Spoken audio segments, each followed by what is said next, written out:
Growing up, I was incredibly close to my dad. We shared countless memories, doing everything side by side. However, a mistake I made was inviting a stranger into our home out of spite towards my stepmother. The dynamics of our family changed drastically when my mom discovered my dad's affair with a woman named Maya. Before we knew it, he had chosen to be with her. The situation became more complex when my dad proposed to Maya even before finalizing his divorce with my mom. The pain was indescribable. I felt betrayed, thinking I could never place my trust in him again. In my heart, I believed Maya had ensnared my father, leading him astray from our family. My disdain for her was profound. I clung to the hope that post-divorce, my father would want me to move in with him. I had rehearsed multiple scenarios in my head, planning on how I would refuse his offer, reminding him of the trust he had broken. To my surprise, he never asked. Our relationship was distilled down to alternate weekends. The realization was a deep sting, a wound in my heart. Could he actually believe that I was insignificant to him? That he'd choose Maya over his own flesh and blood?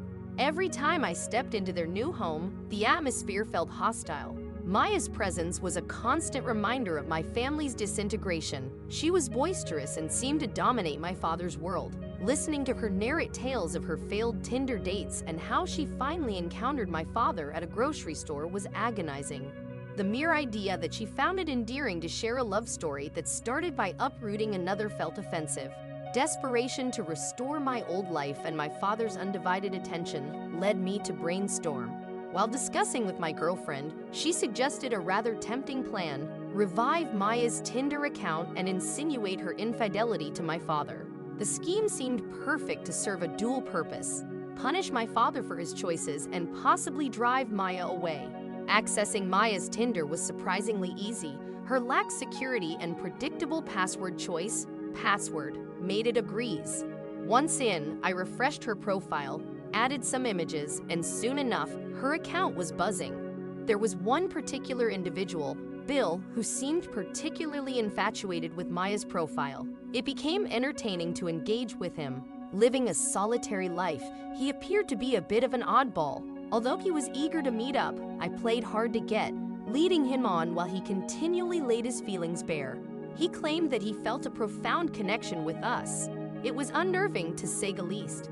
I felt like I was operating undercover. When my girlfriend noticed my frequent phone checks during our lunch, I admitted I was immersed in playful banter with Bill on Tinder. She questioned my motives, reminding me, wasn't the whole point to make your dad see Maya's infidelity? You're basically catfishing him now. Defensively, I retorted, this was your suggestion. She acknowledged but expressed concern over how invested I seemed to be. I brushed it off, thoroughly enjoying the game. I had plans to eventually leave evidence of Maya's Tinder escapades where my dad could find them. However, things took a dark turn one day. Logging in, I found an alarming message from Bill. If I can't see you, I might as well end it all. Trying to maintain composure, I reiterated my need to know someone before meeting. Shockingly, he responded with, I'm right across from your place. Panic surged. Was he bluffing? His next message was even more chilling. I researched and found your location. Embrace our bond, Maya. I longed to see the face behind the messages. Fear gripped me. I glanced outside, spotting a suspicious car. My heart raced, realizing the gravity of my actions.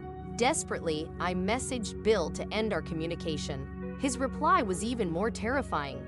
If you end this, I'll harm myself. The situation felt surreal.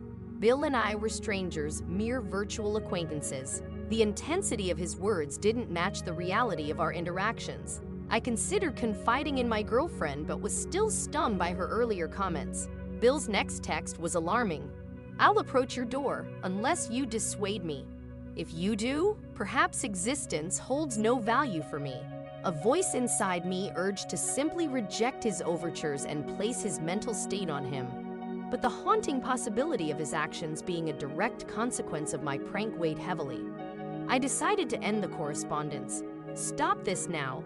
Don't contact me, I typed. Yet, his chilling response, too late, left me in turmoil. As panic overwhelmed me, my father discovered me, visibly distraught. Hesitant at first, I confessed the entire escapade. Without hesitation, he went outside. I watched from the window as he confronted the suspicious car, arguing and attempting to reach the driver before the car hastily retreated. Returning, I questioned if that had been Bill. My dad, anger evident in his eyes, confirmed it, warning Bill to never return. His gaze then shifted to me, a mix of concern and fury. Do you grasp the enormity of your actions, the potential danger? What if he had decided to harm you, or any of us? I had seen my dad upset before, but never with such intensity directed at me. I was at a loss for words. The room was tense when Maya entered, demanding an explanation. My father, with a stern look, gestured for me to confess. Overwhelmed with shame and fear, I remained silent. My father, taking charge, accessed the computer, opened Tinder, and prompted me to log in. Maya saw her modified profile and the conversations I'd initiated with men under her name. Taking a moment to process everything, she finally announced her decision to stay with her mother. My father, surprised, asked for her reasoning. She coldly retorted, "I won't marry someone with such a spiteful daughter." Her words cut deep. Even though I was aware of my wrongdoing, in my eyes, she was the main catalyst behind our fractured family. Anger consumed me, and I lashed out, words flowing unchecked. When the whirlwind of emotions subsided, I found myself sobbing in my room, the sound of Maya's car leaving echoing in my ears. The next morning was filled with dread. I half expected my father's wrath. Instead, he looked worn out. With Maya gone, he resembled the father I once knew, yet his repeated question, "How could you do that?" weighed heavily. Blurted out my feelings. "She came between Mom and you. She disrupted our family. She's always condescending towards me. It's hard seeing you prioritize her over me." My confession might have made me seem childish, but it was genuine. To my astonishment, my dad approached and enveloped me in a comforting embrace. "I hadn't truly comprehended the depth of your pain," he admitted. "I was so engrossed in my happiness, I overlooked the impact on you." I countered, pointing out that Mom once made him happy. He sighed, saying people evolve and feelings shift. Time passed and the familiar dread of Maya's presence during my weekends with Dad persisted. Yet she remained conspicuously absent. My curiosity piqued. I mustered the courage to inquire. Dad confessed that he and Maya had decided against marriage, emphasizing that I was his paramount concern. His words should have been a source of relief, but they stirred a profound guilt instead. My friends celebrated, reveling in Maya's exit, yet an inner voice reminded me of the happiness I'd stolen from my father. The dread of potential resentment loomed. Yet, I found solace in the new dynamic with my dad. He was more present, more attuned to our shared interests. The father-daughter bond felt restored. Just when this new normal began to feel comfortable, I returned one day to find Maya seated in the living room. A surge of emotions overwhelmed me. Surprise, anger, and confusion. My dad, sensing my turmoil, tried to explain. As my feelings numbed, I pleaded to escape to Mom's house, only to be met with a firm no. Forced into a conversation, my dad asserted that Maya was his choice, and I had to find a way to accept it. Acceptance. From the woman who labeled me as a horrible daughter. Defiantly, I headed for the exit, declaring my intention to stay permanently with my mom. Maya, sensing an opportunity, tried to intervene. "I'll handle this," she told my dad as she trailed me to my room. A shiver ran down my spine as she entered my personal space. She began softly, attempting a maternal approach, but her demeanor quickly turned menacing. "Listen up," she spat. "Whether you like it or not, I'm here to stay. Undermine my relationship with your father again, and you'll see just how nasty I can get." She stormed out, leaving me stunned and overwhelmed. That was a declaration of war. I refused to let her replace my mom's role so effortlessly. Determined to avoid her the next morning, I woke up early to grab my breakfast.